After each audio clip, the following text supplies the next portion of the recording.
Hello everybody, I'm the Masked Hero and welcome back to another virus video. So today I'm going to be taking a look at the Amber, or more specifically the Trivial Amber variant. I don't know what the difference is between this and the regular Trivial virus, which I haven't actually gotten around to looking at yet, but I'll be sure to make a video on that in the future. And there are 4 variants of the Amber Trivial virus. And for now on, I'm going to refer to these as the Tri-Amber virus, as they're more commonly known. Of the 2 I've tested so far, and the ones that are going to be in this video, one of these works and the other one does not. So actually, I'm going to go ahead and copy. So Amber1.exe is a non-functional variant of this virus. However, the payload for both still work, and they're slightly different. And when I say still work, I mean something happens. It might not even be the intended payload at all, but I'll still take a look at that. So Amber1.exe, I'm assuming infects both exe and com files. However, I cannot get it to infect anything, no matter what I try when I run Amber1.exe, and I fix the date so we're not on payload date. Whenever I run Amber1.exe, it hangs the machine, and I guess gets stuck in an infinite loop. I can break out of that because I do have break enabled. The payload for this still works. So the payload for both of the variants occur when the date matches the month, so 5/5/77/10/10 of any year. So I'll do 5/5/1998. And then when I run this again, we run Amber1. We get a looping text. This probably was not intentional, probably was meant to do something else, and I did debug the virus, and I can see that it does get stuck in a loop of printing this out. And since this is the only virus I have, I can't get it to infect anything else. The text is always the same, it is always the same printout, and so it just keeps doing this. And it does look pretty cool, and I can, of course, break out of that again. As you can see, nothing was infected. It's not memory resident. The code is to infect files in the current directory, but the only file in here was command.com. As you can see, it's not stealthed. It's uninfected. So that variant does not work really well. The other one I'm going to take a look at is Amber2. And more specifically, the first one is the 1405 variant, and the second one that does work is the 1408 variant. So Amber2.com is a COM variant. It only infects COM files.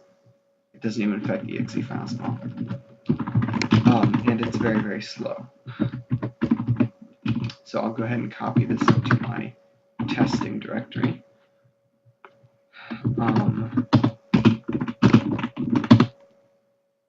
So after that copies, we'll go ahead and take another look.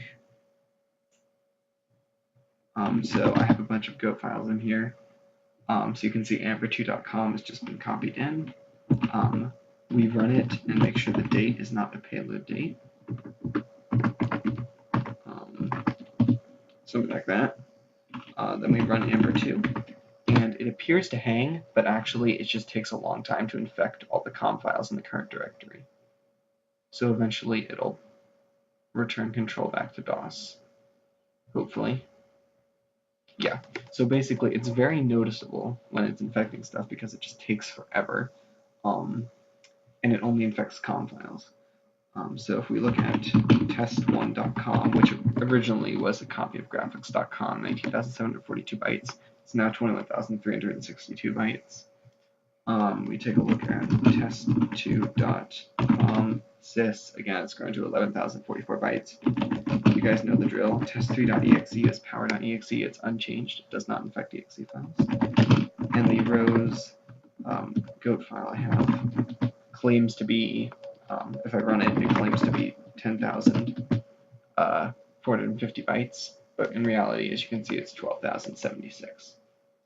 And all of the infected files work correctly.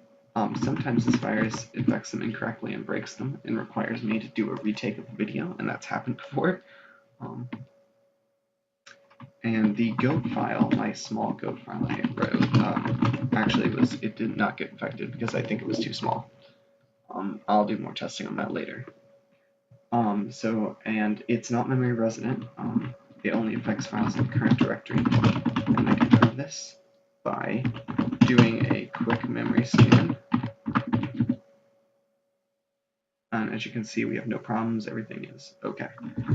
So it's not in memory right now. All right, so now for the payload. That's the one last thing I want to take a look at. I'll do 1010 for this of 1998. We'll go back to the test directory, and any one of these will trigger the other payload. So goat, it's uninfected, it doesn't do anything. Test3 is an exe file, doesn't do anything. Test1, we get a message on the payload that says trivial, and then below it Amber1.07 beta, and then cannot find graphics profile. So basically it prints the message and then runs the file. And that's true with sys.com, trivial, required parameter missing, and Virus.1. Trivial Amber.07 beta, and then the printout of the goat file. The funny thing about this is if Amber actually, the original file, actually infects itself, so it's now 3044 bytes, and if I run it, we actually get the message twice, because it infected itself. And so that's all for this video. I will take a look at the other two variants later. Hopefully soon, when my upload schedule gets better. Bye guys.